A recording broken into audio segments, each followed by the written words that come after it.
रामापुर में सुशीला नाम की औरत रहती थी। उसके 2 बेटे हैं, राजू और विनय। सुशीला उसके 2 बेटों का बहुत ख्याल रखती थी।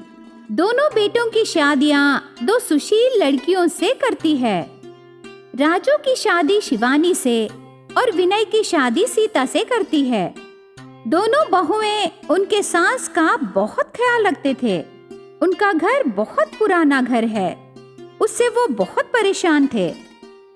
माँ, शहर में मुझे और भाई को अच्छी नौकरी मिली, तनख्वाह भी बहुत मिलेगा माँ, पर वहाँ की हालत हमें नहीं मालूम ना, इसीलिए वहाँ की स्थिति जानने के लिए थोड़े दिनों के लिए हम दोनों भाइयों को उधर रहना पड़ेगा माँ।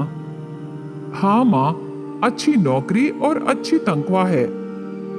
अच्छी बात बोले बेटे, पर अभी मैं तुम दोनों के लिए नहीं, मेरी बहुओं के लिए सोच रही हूँ। दोनों चले जाने से वो अकेले हो जाएंगे बेटे। मैं तो बस उसी के बारे में सोच रही हूँ। कोई बात नहीं सासू माँ, हम रहेंगे ना। वो दोनों ज्यादा पैसे कमाने से हमें ही अच्छा है ना। बड़ा घर बना सकते हैं, तब कोई परेशानी नहीं रहेगी। सीता ने ठीक कहा माँ, हमारा घर बहुत पुराना हो गया। दीवारें देखो कैसे हैं, ऊपर से सर्दी शुरू हो गई। सर्दियों के मौसम में इस घर में रहना मुश्किल है ना माँ। ये सब देखने से हमें बहुत जल्द एक बड़ा घर बनाना है माँ, पर अभी तक हमें अच्छी नौकरी नहीं मिली ना, इसीलिए नहीं बना पाए। लेकिन आज हमें अच्छी नौकरी मिली माँ। ये परेशानियां तो सिर्फ कुछ दिन ही रहेंगे, तब तक हमें यही काम चलाना पड़ेगा। आप हमारे बारे में ज्यादा मत सोचिए जी। सासू माँ के बारे में आप बेफिक्र रहिए, हम दोनों उनका ख्याल रखेंगे ना। बस आप आराम से जाइए। ठीक है शिवानी। ठीक है माँ, हम दोनों कल सुबह निकलेंगे। तो आज रात को हम सब मिलके खाना खाएंगे। चलो दीदी, आज कुछ नया वैरायटी पकाएंगे। ठीक है बहन। शिवानी और सीता किचन में जाकर वैरायटी पकाने लगे। बहुओं को देखकर सुशीला बहुत खुश होती है। सब खुशी से बातें करके एक जगह बैठकर खाना खाने लगे। शिवानी और सीता उनके पतियों को खाना लगा के वो भी खाने लगे। सुशीला बहुत खुश होती है। वो रात ऐसे बीत जाता है। अगले दिन राजू और विनय को सुशीला, सीता और शिवानी शहर भेजते हैं। बहुओं के आंखों में दुख भरी दर्द देखती है सुशीला। इधर पत्नियों को टाटा कह के राजू और विनय रवाना होते हैं। उस दिन रात को बहुत ठंड पड़ती है, सब गुमसुम रहते हैं। तुम्हारे ससुर जी भी एक दिन घर नहीं आए।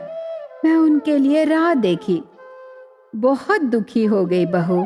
अगले दिन शाम को वो घर लौटे, तब तक मैं पानी तक नहीं पी बहू।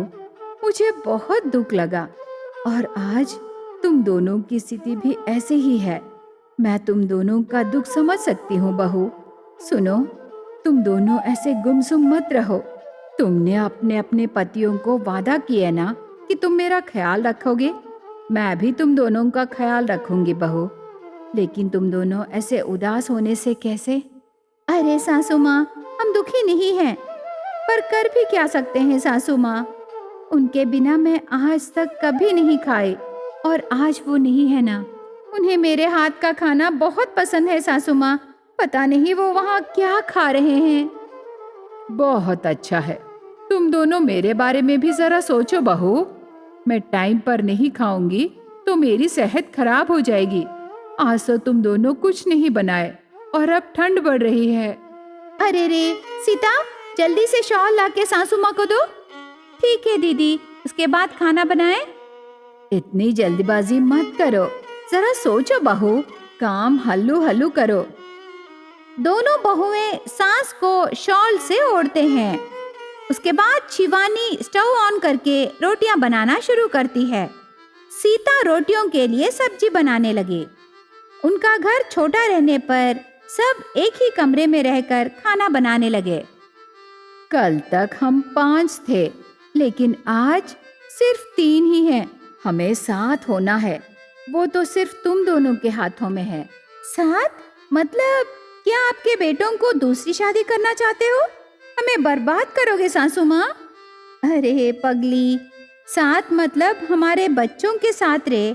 हमारे बच्चे होने से साथ होंगे ना, सासू माँ वही कह रही है। ओह ठीक है, मैं कुछ और सोची दीदी। सीता की बातें सुनकर सुशीला और शिवानी हंसते हैं। ऐसे खुशी खुशी बातें करके रोटियां बना के खाते हैं। उस दिन रात को ठंड बहुत पड़ती है। इतनी ठंड में सास को नींद नहीं आती। सास को देखकर शिवानी और सीता डर जाते हैं। सासू माँ, हॉस्पिटल चलें क्या? अरे ये क्या बहू, छोटी सी बात के लिए हॉस्पिटल क्यों जाना? कोई बात नहीं बहू। आप ठंड से कांप रहे हो ना सासू माँ, हमें कुछ सुधर नहीं रहा। नहीं तो हम क्या करें, आप बोलिए ना। यही आग जलाओ बहू, तीनों आराम से सो जाएंगे। ठीक है सासू माँ। सीता तू जाके वो लकड़ियाँ ला, मैं यहाँ आग जलाऊंगी। सास पूछते ही दोनों बहुएं आग जलाते हैं। आग जलाने पर उनका कमरा थोड़ा गर्म होता है। उस दिन रात को तीनों वहीं सो जाते हैं। अगले दिन सुबह सुबह इतनी ठंड में शिवानी घर के बाहर साफ करके रंगोली डालती है। इधर सीता कपड़े धोने लगी, लेकिन सास इतनी ठंड में बाहर नहीं आती। वो आग के पास बैठी रहती है। सुनो बहू, बाहर ठंड में काम करना बंद करो, कुछ गरम गरम पिएंगे बहू। जरा वो औषधि पानी बना के ला। अब भी बनाऊंगी सासू माँ। मेरे लिए भी बना दीदी, मुझे खांसी है। दीदी औषधि पानी थोड़ा गाढ़ा बना, वो पीने से अंदर रही खांसी भाग जाएगा दीदी। इस ठंड से हम बहुत परेशान हैं। शहर में रहे मेरे बेटे पता नहीं कैसे हैं। वो दोनों तो सिर्फ 2 शॉल्स ही लेके गए, पता नहीं वो कैसे संभाल रहे हैं।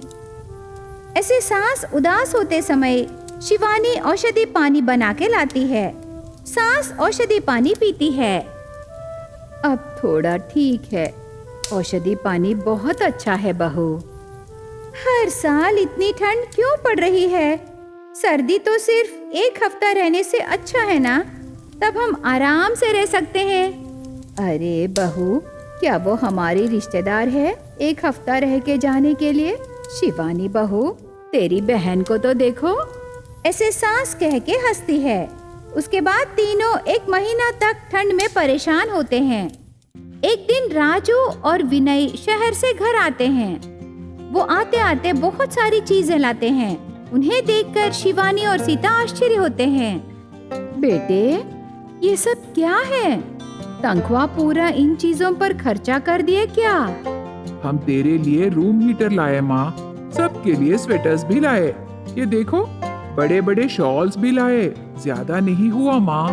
इन सब चीजों को लाने की क्या जरूरत है बेटा? मैं और भाई जब शहर गए तब हम इस ठंड से बहुत परेशान हो गए, लेकिन एक व्यक्ति ने हमें एक कमरा दिया। उस कमरे में ये रूम हीटर है, उससे हम आराम से सो गए। लेकिन माँ, हमें डर लगा कि तुम तीनों यहाँ कैसे हो, परेशान हो गए, इसीलिए ये सब लाए माँ। अब तुम्हें कोई परेशानी नहीं होगी। कपड़े धोने के लिए वॉशिंग मशीन भी लाए माँ। अब सुबह सुबह उठ के इस ठंड में कपड़े धोने की जरूरत नहीं है। कपड़े इसमें डालने से काम हो जाएगा। ओह सच? तो क्या उसमें बैठने से हम भी साफ हो जाएंगे? अरे पागल, उसमें कपड़े ही डालना है, हमें नहीं रे। विनय सीता की बातें सुनकर सास, शिवानी और राजू बहुत हंसते हैं। राजू और विनय लाए चीजों से ठंड के मौसम में सास और बहुओं की परेशानियां दूर हो जाते हैं। उसके बाद रूम हीटर रख के सुशीला आराम से रहने लगी। बहुएं स्वेटर्स पहनने पर उन्हें ठंड से राहत मिलती है। 2 दिनों बाद राजू और विनय नौकरी करने फिर से शहर जाते हैं। उसके बाद दोनों बहुएं सास का बहुत ख्याल रखते हैं। उससे उनका परिवार बिना किसी परेशानी के खुशहाल जिंदगी बिताने लगी। उग्रमपाड़ू गांव में कविता नाम की लड़की रहती थी। कविता बचपन से ही पढ़ाई में फर्स्ट है, पर कविता उसके दोस्तों से बहुत नाटी थी। उससे सब उसका मजाक उड़ाते थे। एक दिन क्लास में टीचर सबसे बड़े होके क्या बनोगे करके पूछ रही थी। तब सभी स्टूडेंट्स डॉक्टर्स, इंजीनियर्स जैसे अलग अलग आंसर्स देने लगे। कविता खड़ी होके, मैडम, बचपन से ही मैं टीचर बनना चाहती हूँ, इसीलिए मैं अच्छे से पढ़ के आपके जैसे मैं टीचर बनूंगी, ऐसे जवाब देती है। तब कविता की एक दोस्त मजाक उड़ाते हुए, तू नाटी है और तू टीचर बनने से कौन टीचर है और कौन स्टूडेंट है पता चलने के अंदर ही क्लास का टाइम हो जाएगा। वो बातें सुन के सभी स्टूडेंट्स हंसने लगे। वो सब देख के कविता को बहुत बुरा लगा। वो बहुत डर जाती है। उस दिन से कविता वो बात किसी से भी नहीं कहती, उसकी इच्छा छुपा लेती है। कविता की पढ़ाई होने के बाद उसके माता पिता केशव नाम के लड़के से उसकी शादी करते हैं। केशव की माँ सुशीला है। सुशीला एक अनपढ़ है, इसीलिए पढ़ी लिखी लड़कियां उसे बहुत पसंद हैं। एक दिन कविता किचन में खाना बनाते समय, कविता बहू, तू पढ़ी लिखी है, ये सब काम करने के लिए मैं हूँ ना। सासू माँ, कोई बात नहीं, आप आराम कीजिए, मैं जल्दी से खाना बना के लाऊंगी, ऐसे कविता कह के वो अच्छे से पका के परोसती है। उस दिन रात को कविता का पति केशव उसकी माँ को डांटने लगा। माँ, जानती हो ये पेपर्स कितने इम्पोर्टेंट है? पूरे खराब कर दी। वो उसके कमरे में चला जाता है। तब सुशीला को बहुत बुरा लगा। सुशीला को उदास देखकर कविता उसके पास जाकर, उदास मत होइए सासू माँ, वो गुस्से में कह दिए। मुझे ये आदत हो गई बहू, मैं अनपढ़ हूँ ना, और मेरे ऐसे कामों से वो हर बार डांटता है और मुझे वो आदत हो गई। ऐसे सुशीला कहती है। तब कविता को एक आइडिया आता है। कविता सोचती है कि किसी कारण वो टीचर नहीं बन सकी, पर टीचर मतलब सिर्फ स्कूल में ही पढ़ाने के लिए ही नहीं होते ना। जिसको पढ़ना नहीं आता उसे शिक्षित करने से वो टीचर ही है ना। तब कविता ऐसे सोच के, सासू माँ, आप चिंता मत कीजिए, मैं आपको पढ़ना लिखना सिखाऊंगी। इस उम्र में मुझे पढ़ना लिखना सिखाओगी बहू? सासू माँ, पढ़ने के लिए उम्र से कोई लेना देना नहीं है। वो सास को समझाती है। अगले दिन से सास को पढ़ाना सिखाती है। अच्छी तरह पढ़ाते देखकर सुशीला आश्चर्य हो जाती है।